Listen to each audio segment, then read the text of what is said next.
This episode is brought to you by Atlassian. Atlassian makes the team collaboration software that powers enterprise businesses around the world, including over 80% of the Fortune 500. With Atlassian's AI-powered software like Jira, Confluence, and Loom, you'll have more time to do the work that matters. In fact, Atlassian customers experience a 25% reduction in project duration per year. Unleash the potential of your team at Atlassian.com. Atlassian. What do Mattel, Banana Republic, ButcherBox, and Glossier all have in common? They power their businesses with Shopify. Shopify is the most innovative and scaled commerce platform on the planet that also happens to have the best converting checkout on the planet. And that's no industry secret. That's Shopify. Learn more at shopify.com/enterprise. It's the end of a busy day. You just saw 30 patients. Instead of heading home for dinner with your spouse or playing with the kids, you now begin your night job charting.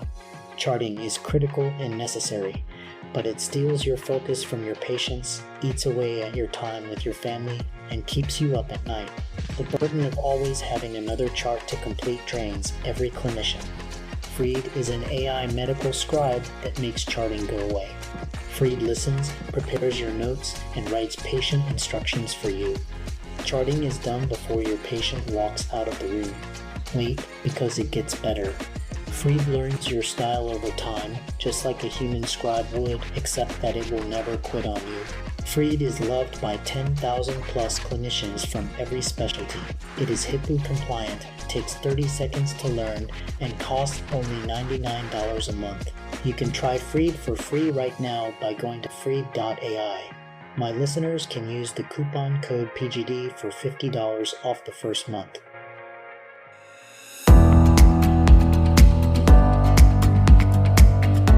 We work hard as physicians to take care of the health and well-being of our patients. But when it comes to our money, do we have the same condition of care? Probably not. Let's change that together. Welcome to the Financial Freedom for Physicians podcast, where we'll fight and advocate for your financial literacy. As always, I'm your host, Dr. Christopher Liu. Thanks for being here. Let's jump into the show.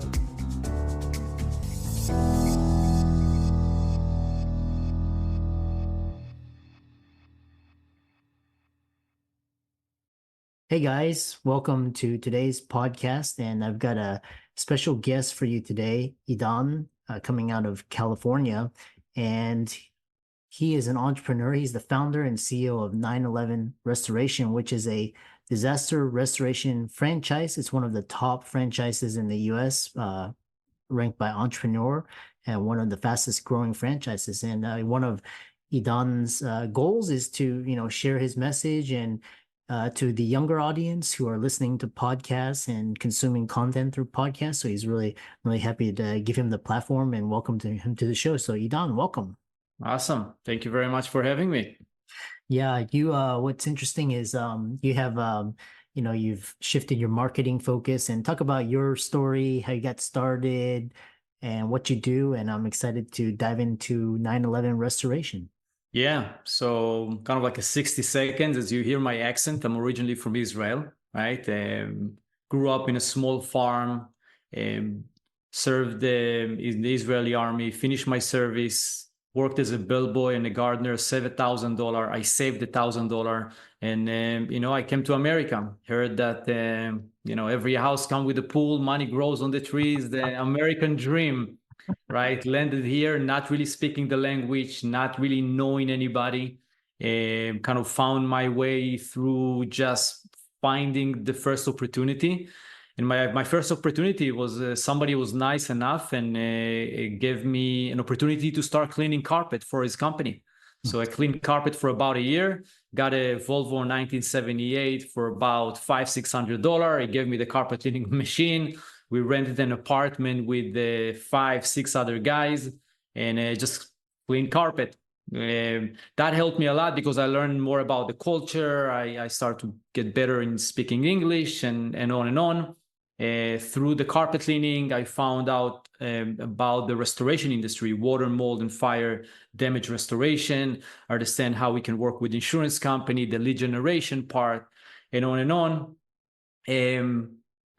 Average about $250,000 in sales through carpet cleaning and doing some restoration work. And then one night I'm out for dinner and I'm hearing two guys speaking about Google AdWords. And that was around 2003, when all of us just advertised in magazine and yellow pages and on and on. And the same night I went back home and like, okay, I need to figure out this Google thing. It sounds very interesting. Spend a few hours on Google, figure out how to put my first ad on Google. Then I think it cost about 25 cents to 99 cents. Today is about $300 a click. Put my first ad, put my cell phone on the ad, and a day after, in the morning, I got my first call. And then every day after that, I got a phone call. So I'm like, okay, that's the next big thing, right? That was 2003. Grew the company from 250 to about 3 million, and then kept growing the company pretty fast. And then Katrina happened, the end of 2005. At that point, I'm now about 2 years in the business, almost 3 years in the business. I went out there, I have a big truck, a lot of equipment. And first of all, it was a devastation to see what people went through. The second part of it is I met so many other restoration companies because there was so much work for everybody. We didn't really compete with each other. So everybody just shared a lot of information. Everybody was very open with everybody. And what I learned there is that I'm very, very new to the business and I'm very new to the country. And my business already doing north of 3.5 and keep growing the business. And most of the business owners are doing anywhere around 3 to 600,000. I'm like, okay, what's going on here? What is it that I'm figure out that they didn't figure out? And then what I learned is, as I spend more time, great guys, they're very passionate about the blowers, the humidifiers, how they work with the insurance company, how to set up the van, while I'm talking about sales and strategy and growth and scalability. I'm like, okay, great guys. I need to figure out a way to work with them because I know how to generate leads. So because I'm doing it through online efforts, I can generate leads anywhere. So I start building this relationship with some of the guys and I'm saying, listen, you guys can teach me about the trade. I'm going to support you in how to grow your business. So I start with 1 and then 5. And then at one point I had 10 relationships that I built. And at that point, my lawyer came to me and says, listen, you're becoming a franchise. You cannot keep doing the license agreement anymore. Like, okay, what is a franchise? And then I jump into the franchise route, and fast forward to today, we have more than 120 owners. We're covering about 300 territories and growing. Yeah. This is kind of a quick story how we got to our restoration. Yeah. So much to unpack there and really inspiring. I really love hearing, your early stories, especially with the Google ads, so it sounds like at each point of the way you had leverage and scale. So, first one was digital marketing, and then the second is franchise. So, So, after spending, 10,000 hours plus mastering digital marketing, what key lessons can you share with entrepreneurs looking to leverage online strategies in today's, environment? Most people are on social media, but now there's podcasting. I'm curious to hear your thoughts. Yeah. So for me, it took me time to learn it, but as much as I understand who is my customer, right? Because everything will change. So before it was Google AdWords and then social media and now podcasting, and there's new tools will come in, right? And we're going to ride different waves. But I always went back to, okay, who is my customer? How my customers interact with companies like me? And can I really understand the buying cycle and really understand what is on my customer mind when he's going through something to the point that he needs my services? So we got to the point that we had boards in our office and I used to sketch my customer, right? So 40 years old mom, 3 kids, we gave name to the kids. We were like, what is our hobbies, what she does, probably where she works and everything. And at what moment in her day and in her life, she gonna need our type of services. And where do we have an opportunities to engage with her before emergency service needs? Now, it's very difficult for emergency services because it's something that people don't really want. They don't really think about. I don't wake up and think about, oh, what I'm going to do when one day my house will be flooded. I'm trying not to, I don't want to think about it, right? I'm hoping that it's never going to happen to me. So it's very challenging because we have a very unique opportunities to be there when they need us the most, when actually something happens. So that was always my focus. Who is my customer? What is their world? Really understanding them. And the second part was always the customer experience, right? How can I, from the moment that she need or he need my services, where is it that we're interacting? And how can I create a very unique and powerful experience through the interaction, right? And of course, following up, we provide great services. So for me, it was not so much about what is the tool. Of course, we need to understand the tools and all the opportunities that we have, if it's Google AdWords or anything else. But it's really coming back to there is a human on the other side, that my goal is to add value to that human. We want to service him, right? We want to make sure that we're doing it right. And here is the list of different opportunities, different tools that I have to engage with them. So that way we are not stuck to just one tool. What do Mattel, Banana Republic, ButcherBox, and Glossier all have in common? They power their businesses with Shopify. Shopify is the most innovative and scaled commerce platform on the planet that also happens to have the best converting checkout on the planet. And that's no industry secret. That's Shopify. Learn more at shopify.com/enterprise. With supply chains becoming more complex, you need to stay on top of the latest logistics developments. So if you work with logistics, you need the Beyond the Box podcast from Maersk. It's the easy way to keep up to date with everything from digital disruption in logistics to the need for supply chain resilience in today's market. Find out more and keep ahead of the game with the Beyond the Box podcast on logistics insights at maersk.com/insights. Forget the burdens of tenants and toilets. Equity Multiple simplifies your investment journey, letting you invest passively in vetted, professionally managed commercial real estate. Only 5% of reviewed investments reach Equity Multiple's platform, with our asset management working on each from funding through exit to maximize your returns. Whether you're on the couch, in your exec chair, or the backseat of a rideshare, Equity Multiple brings cash flowing real estate investments straight to your fingertips. All investments involve risk. Visit equitymultiple.com to learn more.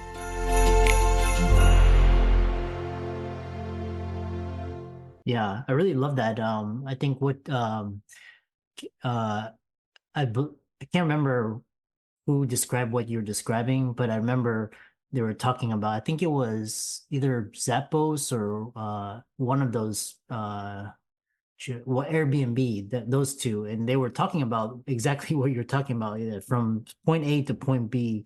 What is the customer experience? What is their journey? How can you interact with them? What are the opportunities that you can add value, that you can solve friction points, make things more efficient or cheaper, or less time consuming? And how can you step in and capitalize? This, and what's interesting is this can be for any company. It doesn't have Absolutely. Yeah. So.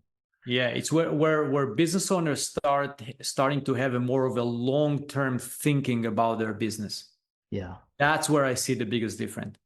When a lot of people going into business and they only think about what can I do right now? I need to make money right now. That's really get you to be in a very reactive mindset. Oh, it's the opportunity here. Oh, the opportunity there. Oh, I need to do that right now. So they keep kind of going side to side and they're not really moving forward. They're just being busy. But when I work with a business owner that have a long-term thinking and think, okay, what I'm going to do over the next 5 years, over the next 10 years, right? And then start to break it down. That way you make sure that you're testing different tools, but we keep moving forward and your North Star is the customer. Yeah. Not just the reactiveness of, I need to make money right now, right? So it needs to be a good integration of both of them. Yeah. And I really love how you position yourself, because you were talking about Hurricane Katrina, and, very unfortunate for the city. And, especially with climate change, and, a lot of coastal cities like here in Houston, I mean, the power was shut off for like weeks on Yeah. end. It's a really Yeah. good. We're seeing it every day. Yeah. So then what's interesting is, because you talk about longevity, and you're talking, what mental shifts are essential from you to move from working in the business and what you call, like, making money versus like being a business leader, and Oh, thinking, what key shifts? the moment that so when you understand that as a business owner, you are the bottleneck of the business, right? And then you're saying, and that was exactly in my experience. So, okay, I see that the business can grow, and I see how I'm being the bottleneck of the business, because how I'm expecting the business to grow and evolve when I'm, as the business owner, as the CEO of the business, are not growing and evolving, right? So kind of that is the first insight. Okay, for things to get better and scalability and growth and everything, I need to grow. I need to be able to support, or be open enough to build the right team around me, right? So that is the first insight. And then the second part was, okay, so what is really my strength and weaknesses?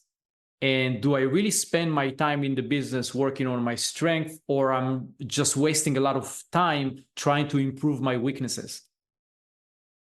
That's really the base of understanding, okay, if the business want to shift, if my confidence is built on my ability to organize the truck very well, if my confidence is built based on my ability to cut the drywall and set up equipment and do Xactimate, and this is what I want to do all day long, because this is what makes me feel comfortable and productive, how do I expect the business to grow?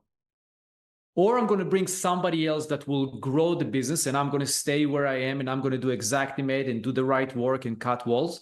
Or I'm going to be able to say, hold on, I want to take the business now to the next level. If I'm spending my time working in the field, I'm not going to be able to support the growth. And if I want to move now and support the growth of the business, what's my strength? Right? Because there's people that are great in operation and terrible in sales.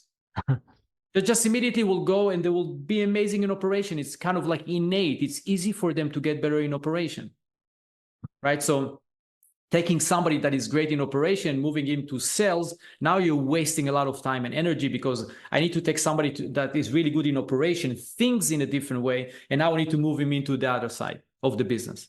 This is a waste of energy and time. Let me start set up myself and my team based on strength and based on what they're passionate about. And of course, there's accountability and structure and everything else in the business. But that really was my biggest, even when we started. So as I described before, when we average about 250,000 a year, I worked in the van, I cleaned carpet, I did the water damage, I had a tech with me. This is what I used to do. Right? But then when we grew the business to over $3 million, now I have a team of 25 people. So how do I communicate with the team? How do I keep the culture? How do I make sure that the culture really bleeds through my team to my customer? If I stayed in the van and just drove around, it did work. And that's what a lot of businesses are failing to see. They're trying to grow the business without changing their mindset, or kind of moving themselves into a different position based on their strength. So they will grow from 250 to $1 million, then will shrink back to $500,000. Right? So the point, first of all, it was that understanding of, I cannot keep doing the same thing. I have to evolve, and I have to evolve faster than the business, because I don't want to stop the business from growth, but then really understanding strengths and weaknesses. So it's like, okay, I'm really creative. I can be great in sales. I can see the vision, and I have a very good strategic thinking. Okay, if I'm going to spend more of my time doing that with the team, how much will that help me grow the business? Compare me spending time driving around in the van and doing the work. Okay, now I can see the value. So based on the value that I'm adding, now I can say, I'm going to be able to afford now 10 people that will drive around in the van, right? So the same thinking will keep going through different growth path of the business. And look, so I'm not the CEO of the business anymore. I moved to the founder position about 2 years ago, because also I felt like the business grew to a certain level that it needs a different CEO in the business, right? So it wasn't about my ego of I'm the CEO or not the CEO. It's about the growth of the entire organization, right? We have over 1,000 people now in the organization. So it will not going to be fair on my side to say, no, I have to stay the CEO, because then I'm becoming, again, the bottleneck of the business. And then I'm stopping everybody else's opportunity to grow within the business, right? So the same thinking is just different levels, but really being aware enough and objecting enough to say, okay, here I'm stopping the growth of the business. So I'm going to move aside, or I'm going to go through some evolution, my own evolution, and start really working on my strength to see if I can add more value here. Yeah, very powerful. And I think what you're referencing, I think Tony Robbins in his business mastery events, he talks about the business owner or being the number one chokehold. And basically it's counterintuitive. What you described is, step out of the way and it's so counterintuitive, because you think, oh, I got to work harder in my business. And what you're actually doing is what you're just spinning your wheels. Exactly.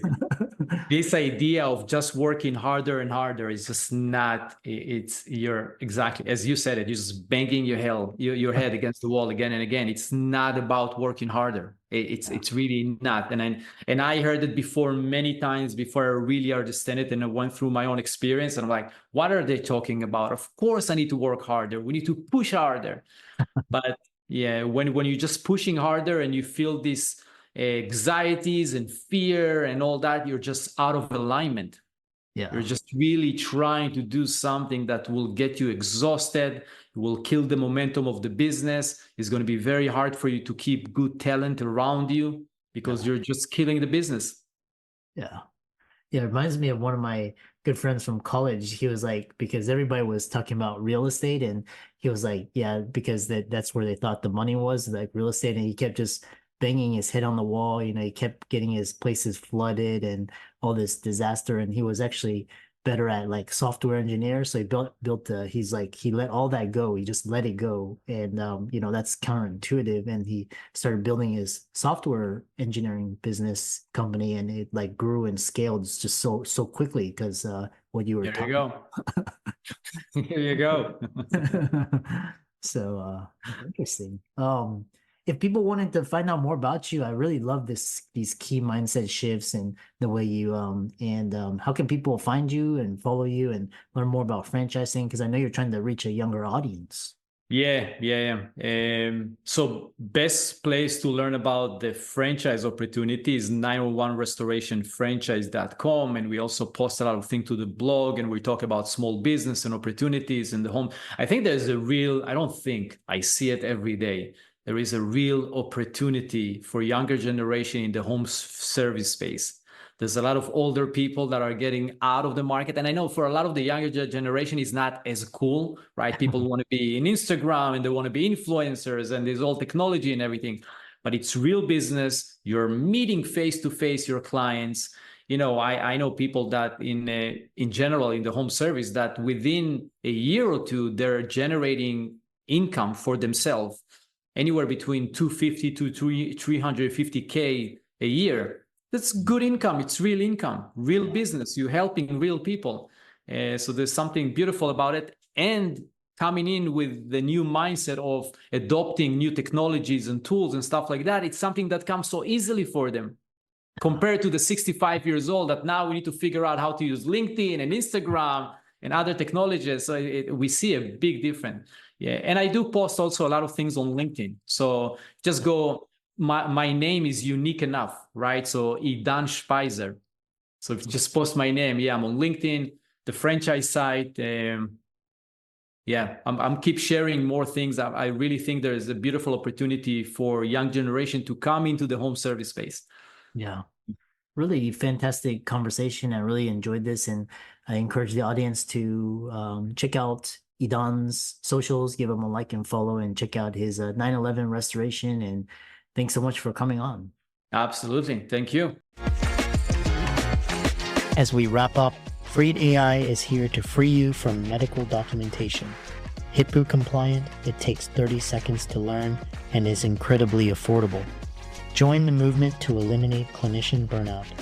Visit Freed.ai and improve your lifestyle. You can try Freed for free right now by going to Freed.ai. My listeners can use the coupon code PGD for $50 off the first month. I'm excited that you made it for another episode. You are truly the best. If you've been following the show for a while, you know that my passion is to bring you the education you need to find your path to financial freedom. Please come back week after week for new content, new resources, and great guests. Until then, if you haven't already, please be sure to check out the website, www.drchrislumdphd.com for more support. I'll see you next week.